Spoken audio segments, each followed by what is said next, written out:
علم دین کا مقام و مرتبہ کیا ہے وہ آپ سماعت کر رہے ہیں. آج پھر سماعت کر لیں اس کو. یہ اس لیے بھی زیادہ ضروری ہے اس کا سیکھنا کہ ساری زندگی کے سارے معاملات کا دار و مدار اسی پہ ہے.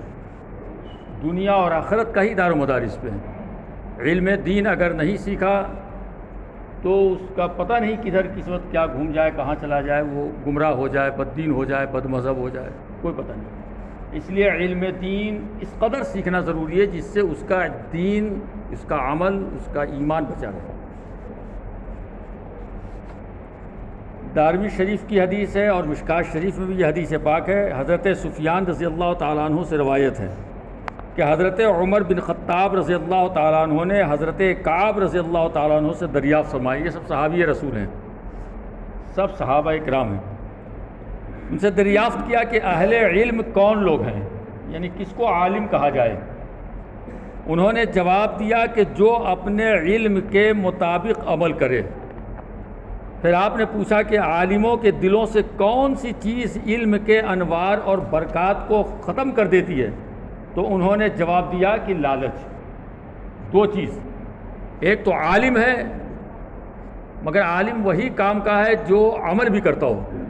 اگر اس نے اپنے علم پر عمل نہیں کیا تو اس کے بارے میں مثال دی گئی ہے کہ جیسے چوپائے کے اوپر کتاب لاد دی جائے.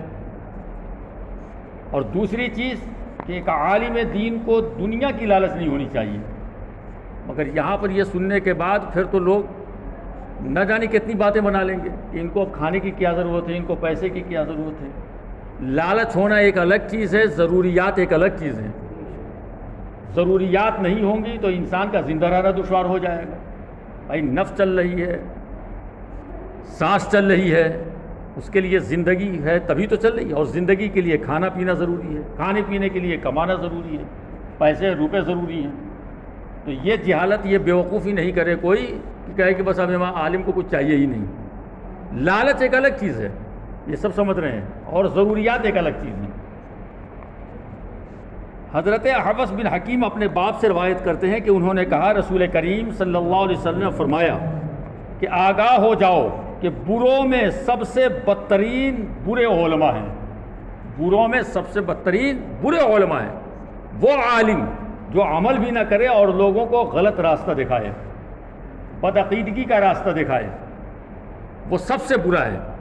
سرکار فرماتے ہیں کہ بروں میں سب سے بدترین علماء سو ہیں, یعنی برے علماء, اور اچھوں میں سب سے بہتر علماء حق ہیں. جتنی بھی اچھائی ہے, اچھے لوگ ہیں, سب سے اچھے اس میں وہ علماء ہیں جو اچھا بولتے ہیں, سچ بولتے ہیں اور حق بولتے ہیں. وہ اس کی پرواہ نہیں کرتے کہ کون ہمیں کیا کہے گا نہیں کہے گا. سچی بات وہ بول دیتے ہیں, حق بات کہہ دیتے ہیں, اور کہنا بھی چاہیے. اس لیے کہ رزق اور روزی کا مالک اللہ ہے, انسان نہیں ہے. تو یہاں پر یہ ہے کہ فلاں ناراض ہو جائے, بس رب ناراض نہ ہو, کوئی فرق نہیں پڑتا کسی کے ناراض ہونے سے. تو اللہ ہمیں سچ اور حق بولنے کی توفیق عطا فرمائے. اللہ علماء حق کو صحیح راستے پر مضبوطی سے قائم رکھے.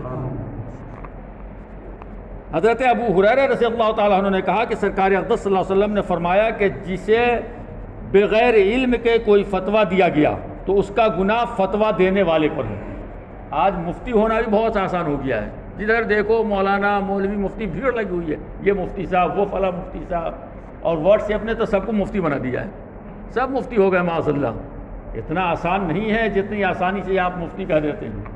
جی, تو فرماتے ہیں کہ جس نے بغیر علم کے کوئی فتویٰ دیا تو اس کا گناہ فتویٰ دینے والے پر ہے. اس لیے کہ اس نے تو عمل کر لیا, اس نے تو یقین کیا کہ عالم دین ہے, مفتی ہے, لیکن غلط فتویٰ دیا تو اس کا گناہ اسی کے اوپر ہوگا.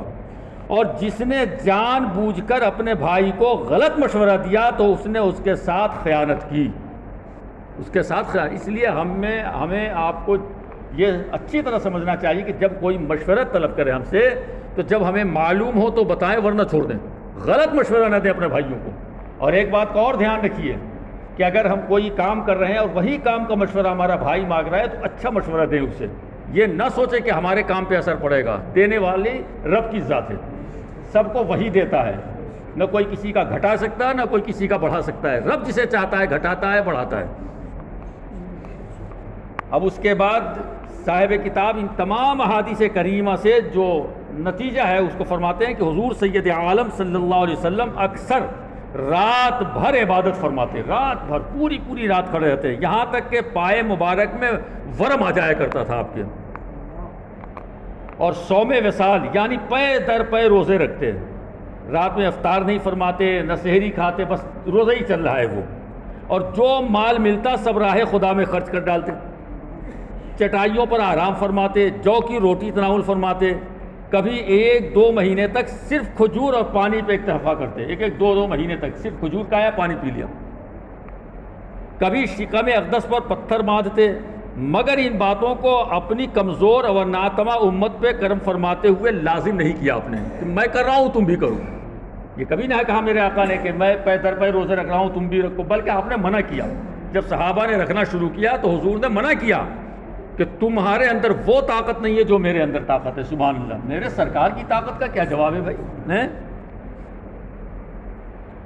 یعنی ان چیزوں کا مطالبہ کسی بھی مسلمان سے میرے سرکار نے نہیں کیا ہے، چاہے وہ جاہل ہو یا عالم، مگر آج کل بات جاہل جنہیں مذہب سے دور کا بھی واسطہ نہیں، ان باتوں کا علماء سے مطالبہ کرتے ہیں، اور ایسا نہ کرنے والے کو نافرمان سمجھتے ہیں، کہتے حضور نے کیا تو آپ بھی کیجیے، آپ بھی جو کی روٹی کھائیے، یعنی عوام کا ایک عجیب حال ہے۔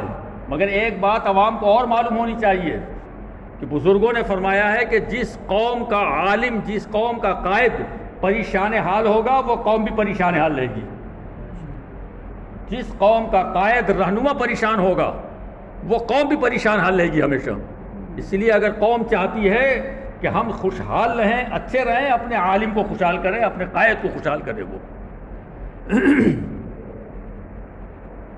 چٹائیوں پر سونے اور پیٹ پر پتھر باندھنے کا مطالبہ کرنے والے اسلام اور مسلمان دونوں کو نقصان پہنچانا چاہتے ہیں۔ اسلام کو اس طرح کہ ایک ایسا غیر مسلم جو دائرہ اسلام میں آنا چاہتا ہے، اگر یہ مطالبہ کر رہے ہیں کہ اسلام نے یہ کہا ہے کہ چٹائی پر سو اور جو کی روٹی کھاؤ، تو جو مسلمان ہونا چاہے گا وہ دور بھاگ جائے گا، یہ تو بہت سخت معاملہ ہے بھائی، کون جائے گا اس میں؟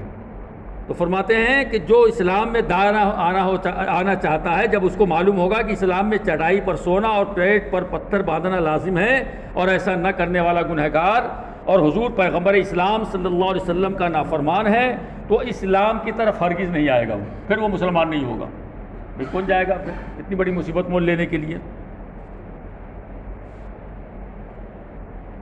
اور علماء کو نافرمان و گنہگار ٹھہرانے والا یہ گروہ مسلمانوں کو اس طرح نقصان پہنچانا چاہتا ہے کہ جب مسلمانوں کے دلوں میں یہ بات آ جائے گی کہ علماء خود نافرمان ہیں، تو پھر وہ عالموں کی نصیحت ہی قبول نہیں کریں گے۔ تو اس طرح کی حرکتیں، یہ جاہلانہ حرکتیں نہیں کرنی چاہیے جس سے اسلام اور مسلمان کو نقصان پہنچے۔ یہ اللہ کے رسول کی کچھ خصوصیات ہیں جس کا ہم لوگ تصور بھی نہیں کر سکتے ہیں، عمل کرنا تو بہت دور کی بات ہے۔ کون ہے جو پے در پے روزے رہ رہے، صبح سے شام تک روزے کا عالم ہوتا ہے، تو کوئی ادھر پڑا ہوتا ہے، کوئی ادھر 15 گھنٹے کے یہی روزہ برداشت نہیں ہوتا ہے، تو وہ میرے سرکار کا معاملہ ہے۔ تو اللہ تعالیٰ اپنے حبیب کے صدقے میں علم حاصل کرنے کی توفیق عطا فرمائے، اور یہ مت سمجھیے کہ علم حاصل کرنے کے لیے کوئی عمر ہے، 80 سال کا چاہے وہ بھی علم حاصل کرے، 90 سال کا بھی حاصل کر سکتا ہے، 10 سال کا بھی حاصل کر سکتا ہے۔ اور یہ تو آج مقدر کی خرابی ہی کہی جائے گی کہ آج لوگوں کا مزاج دین سے الگ ہو گیا، دل سے محبتیں نکل گئی، ورنہ یقین مانی اس عمر کے لوگ بیٹھے پڑھ رہے ہوتے، ابھی ایک جذبہ ہوتا کہ اسلام کے بارے میں ہمیں بتائیے، ریکویسٹ کرتے، خوشامد کرتے، درخواست کرتے اپنے عالموں سے کہ 10 منٹ ہمیں دیں، آپ 15 منٹ ہمیں دیں، اسلام کے بارے میں ہمیں بتائیے، مسائل شریعہ سمجھائیے ہمیں، مگر نہیں۔ خیر، اللہ تعالیٰ اسی طرح کی محفلیں کم سے کم قائم رکھنے کی توفیق عطا فرمائے، اور علماء کا احترام کرنے کی توفیق عطا، جو عالم باعمل ہیں ان کا مقام و مرتبہ اللہ اکبر، سیدھی سی بات ہے، وہ رسول اللہ کے نائب ہیں، تو جب رسول کے نائب ہیں تو ان کا مقام و مرتبہ تو بلند ہوگا ہی۔ اور علماء کے لیے ہماری عوام دعا کرے کہ اللہ ہمارے علماء کو صحیح راستے پر مضبوطی سے قائم رکھے، ان سے کوئی ایسی غلطی خطا نہ ہونے پائے جس سے پوری قوم کو اس کو بھگتنا پڑے۔ کیوں کہا گیا کہ سب سے برے علماء وہ ہے جو عالم برے ہیں، لوگوں میں سب سے برے وہ ہیں جو برے عالم ہیں، تو اللہ برا عالم ہونے سے بچائے، اچھا عالم بتائے اللہ تعالیٰ، عبادت تلاوت کی اللہ توفیق عطا فرمائے، آمین بجائے سید المرسلین صلی اللہ علیہ وسلم۔